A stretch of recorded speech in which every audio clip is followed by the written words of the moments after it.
Durante estos meses, creo que me he enfocado mucho en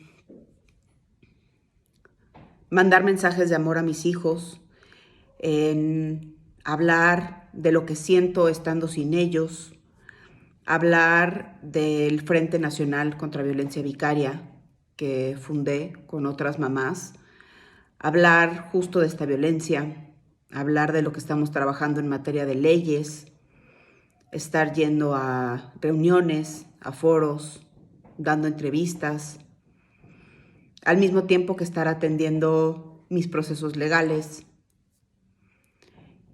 Y creo que me voy a tomar esta oportunidad para hablar un poco acerca de cómo me ha impactado a mí en todos los aspectos estar pasando por este proceso.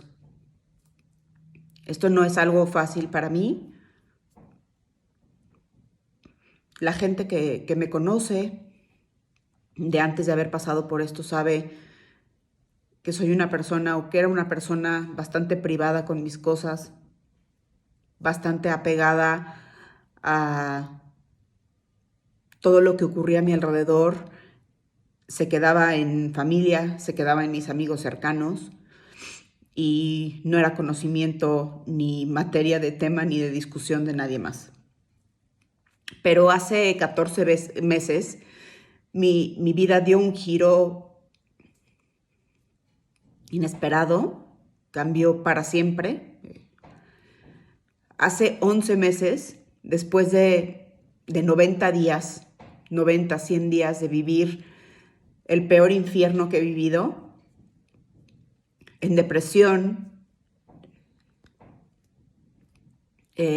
tratando de entender lo que me estaba pasando, tratando de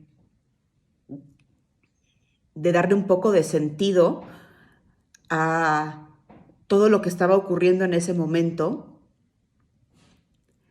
pasando por todas las emociones posibles, pasando por todos los altibajos posibles. Decidí hablar de mi caso y abrirme en redes sociales y hablar del arrebato de mis hijos, hablar de la sustracción y ocultamiento de Sofía y Mateo. Pero creo que la gente en general lo ve de esa manera, nada más, ¿no? El tema de hablar de lo que me estaba sucediendo. Pero no fue solo eso. Yo tuve que dejar de ser esa persona privada, contenida en todo lo que tenía que ver con mi vida personal, y tuve que exponerme ante el mundo para poder tratar de pedir ayuda y buscar justicia para mí y para mis hijos. Tuve que implorar varias veces que me regresaran a mis hijos. Pasé de ser una persona sumamente reservada en todo lo que tiene que ver de mi vida a ser una persona expuesta, a ser una persona que al entrar a los juzgados, escuchar en los pasillos, ahí va la señora de TikTok, ahí va la señora a la que le quitaron a sus hijos. Y aunque quizá mucha gente puede decir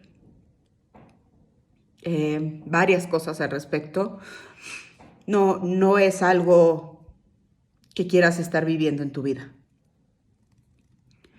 ¿Qué significa esto? Todo esto para mí. He tenido que contar mi historia una y otra vez, día tras día. He tenido que aguantar ataques de todo tipo en redes sociales, de manera personal. He tenido la necesidad y la urgencia de querer hablar con mis hijos en medio de un ataque de pánico o de ansiedad y no poderlo hacer. Y tener que hacerlo enfrente de una cámara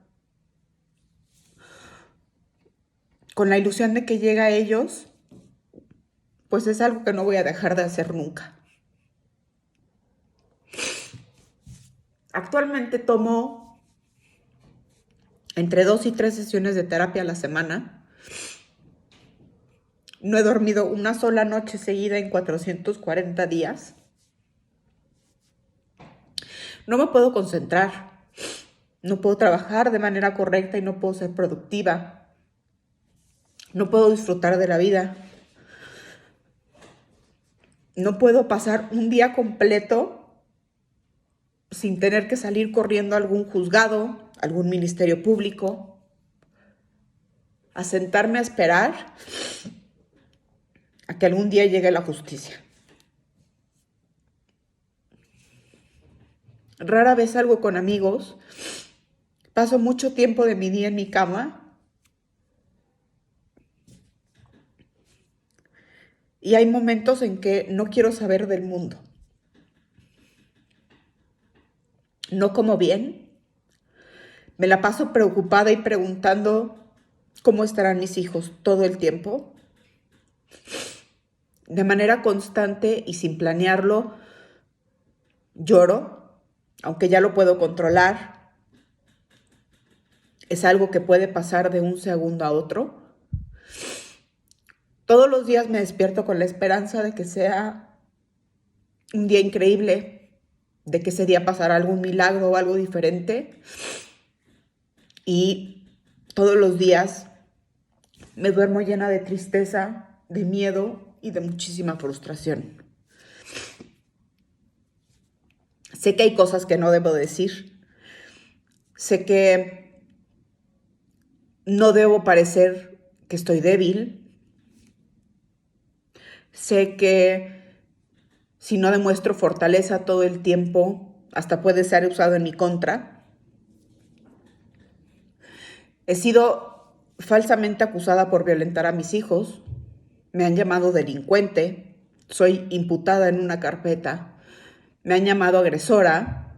Me han dicho que soy culpable de algo que ni siquiera se ha podido demostrar. He escuchado una y otra vez que estoy loca, una y otra vez que estuve internada en un psiquiátrico, una y otra vez que soy violenta y que soy muy peligrosa. Las palabras favoritas que dice el abogado del papá de mis hijos es que todo lo que digo es mendaz, que siempre quiero sorprender la buena fe de todas las autoridades con mis mentiras, que constantemente estoy diciendo cosas que no son ciertas, que solo uso a mis hijos para lograr lo que yo quiero en esta vida, que yo fui una persona que abusó al crear un convenio de divorcio leonino, como usa él en todos sus documentos, para aprovecharme del papá de mis hijos.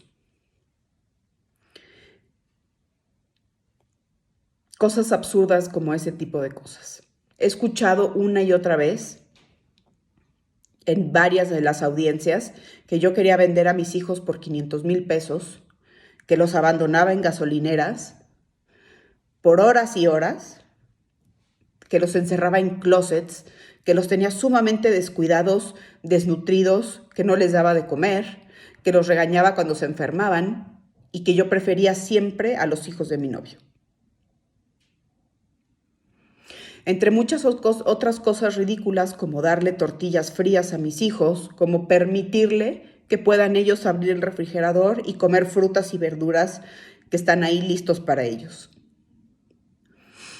Pero esto no es de unos meses. Según esto, esta violencia que ejerzo hacia mis hijos es desde que nacieron, desde hace 8 y 13 años, respectivamente. No entiendo cómo las autoridades no se dan cuenta de la venganza por cometer el grave error de dar aviso a las autoridades que debería de pagar lo que le correspondía en tema de una manutención de pensión alimenticia hacia los niños.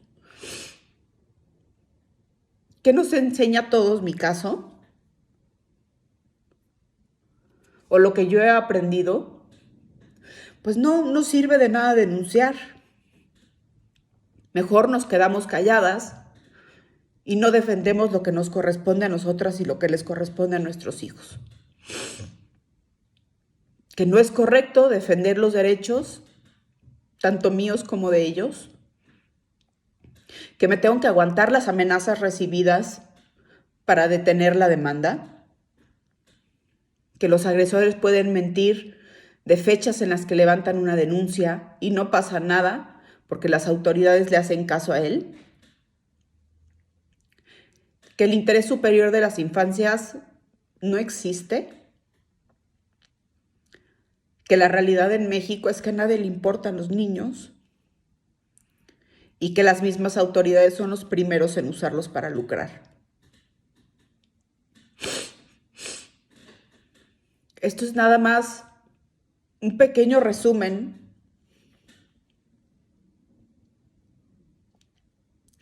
de lo que es mi vida, de lo que he estado pasando. Curiosamente, una de mis terapeutas me dijo una vez que yo estaba en algún momento tratando de superar un estrés postraumático, lo equivalente a haber pasado por algo, por un secuestro propio, por un tema mucho más complicado. Lo que me comentaba ella en su momento es que cuando una mamá pierde un hijo, tiene un proceso de duelo y en algún momento ese proceso de duelo, que pasas por varias etapas, llega a un fin. Pasas por todos los sentimientos que necesitas pasar y vas superando esos obstáculos de alguna manera. Y llegas a una etapa de aceptar y entender el que ya no esté tu hijo contigo o tu hija contigo. Pero esto es una violencia en donde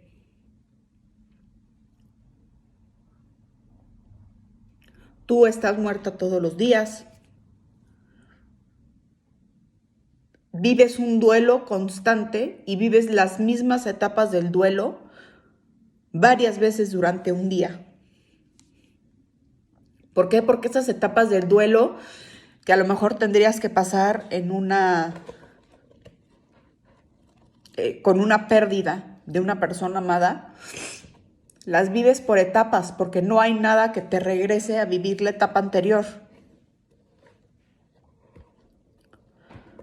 Pero aquí no, aquí lo que sucede es que te levantas muchas veces pensando que todo es un sueño.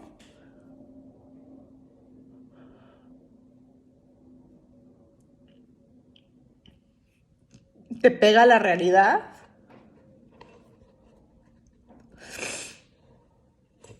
Te tardas en aceptarlo. Lo entiendes y lo logras comprender. Puede que pases por enojo, frustración, tristeza. Llega un punto en que aceptas porque sabes que estás viviendo eso. Tratas de sobrellevar el día. Termina el día, te duermes. Y al día siguiente es revivir eso otra vez.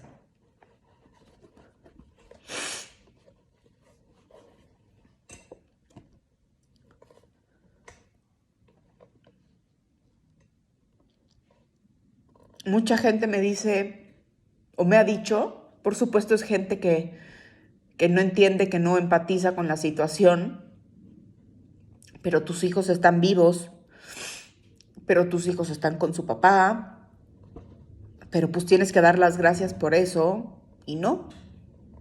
La realidad es que no tengo que dar las gracias por eso.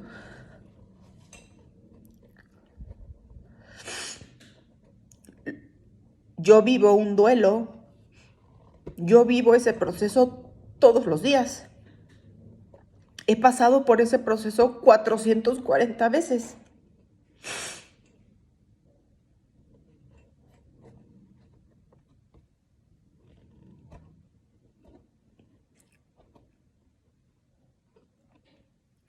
Estoy dispuesta a seguir pasándolo.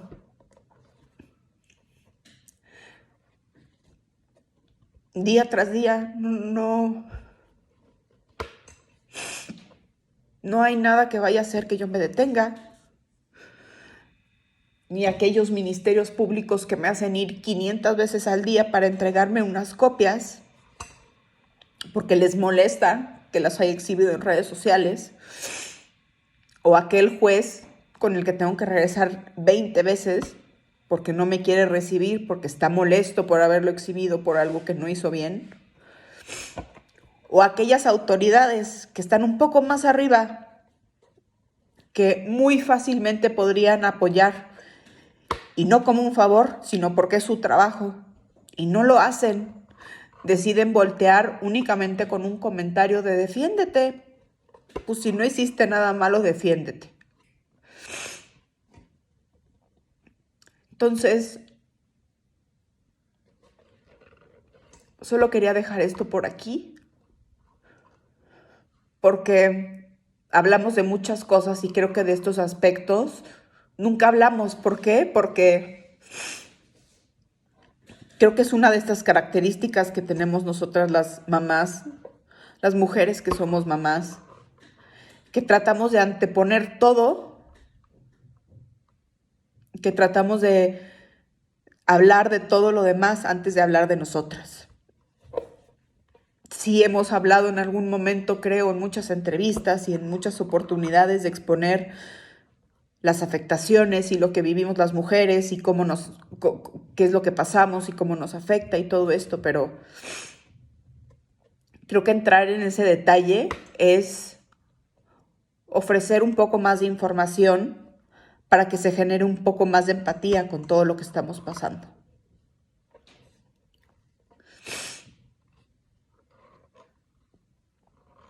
Lo he dicho en muchas oportunidades que he tenido, pero el bienestar de los niños es responsabilidad de todos. El bienestar de los niños nos afecta a todos.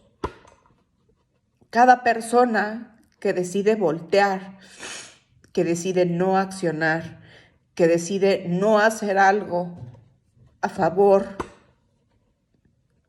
de los niños que están sufriendo, son cómplices en estas historias. Y no hay de otra. Eso es una situación tan blanco y negro como lo estoy exponiendo. Gracias.